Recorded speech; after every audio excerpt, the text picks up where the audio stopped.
In this week's Torah portion, Moshe reminds the Jewish people that God doesn't intend to allow him to go into the land of Israel. What does God do instead?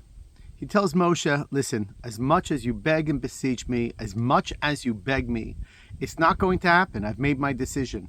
Joshua will lead the Jewish people into Israel, and you will remain behind in an unknown, unmarked resting place. But he says, God, that I will grant you one thing. You can go up to a mountaintop, and you will see the land of Israel, the land that you're not going to enter. You'll see it from afar.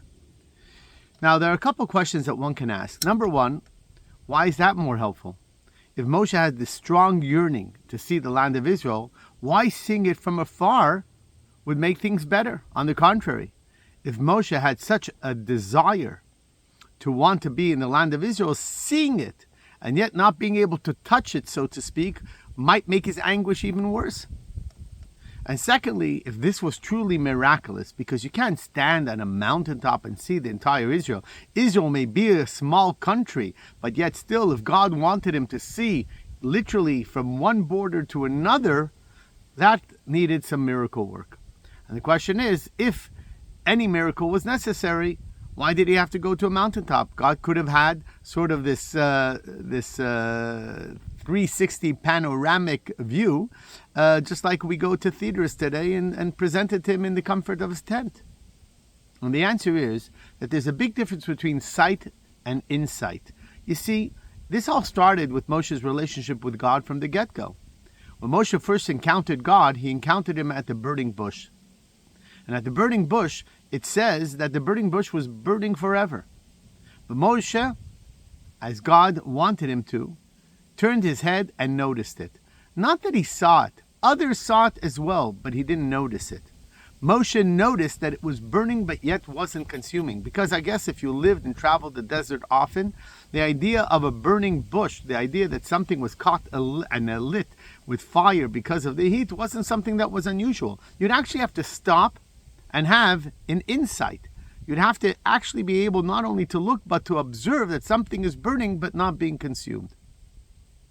In the same way, Hashem wasn't granting Moshe a visual of the land of Israel. He was granting Moshe an insight of what this land could possibly be. Not only for the Jewish people, a blessing and a source of godliness, and a source of peace and a source of plenty, but also a source of blessing for the entire world. And that source of blessing for the entire world is only when it is in the hands of Jews. And that's what the world doesn't understand. It will be just a piece of land in anyone else's hands. But in ours, and especially with the building of the third Beit HaMikdash, the third temple, it becomes a source of blessing for the entire world. So I think the lesson for all of us is that maybe as we approach the days just following the destruction of our temple, and we are in weeks that are called the weeks of consolation until Rosh Hashanah. And consolation means that we are always hopeful and optimistic that our third temple will be built.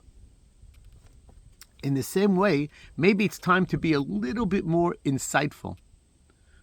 Not just seeing things as they are. You know, somebody gave us a look or didn't look at us a certain way. If you are watchful, you notice those things and draw a conclusion that immediately comes to mind. But if you're insightful, you start to think, wow, is that normal behavior for the person? What's going on? That normally he would or she would say hello. Something must be happening in their lives. Maybe I need to reach out to them. You don't take everything that you see in the press for granted. You don't take starving Gazans for face value. With a little insight, you recognize that the picture that is being posted all over the media and the New York Times is not just any emaciated child. It's a child with an illness that Israel actually went ahead and helped procure medical help for. Insight tells us who the real identity of Hamas is. Looking a little bit deeper, we don't just see a burning bush. We see beyond just the burning bush. And that's important for all of us today. You know, for a generation that has more access to visuals than any other generation in past history. Most people stayed in their town if they went to another town, but today from the morning we wake up, we have our phone and we're flipping our thumb and we're going from one visual piece of news to another video to another Instagram to another posting. And what do all these visuals do for us? They basically have us just looking at things, seeing things. But it has made us far less insightful. In fact, we have become very superficial.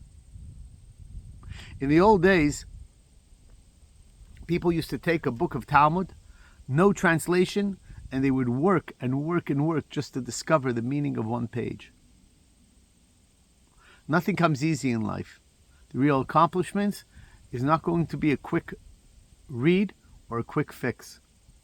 It's time for us to go from sight to insight, becoming a little bit more earnest and attentive to things, so that we are able to uncover the truths, and so that we ourselves become better people for it, because we are not being inundated by just an immediate visual, but we have a deeper understanding of what things are and who we truly can be.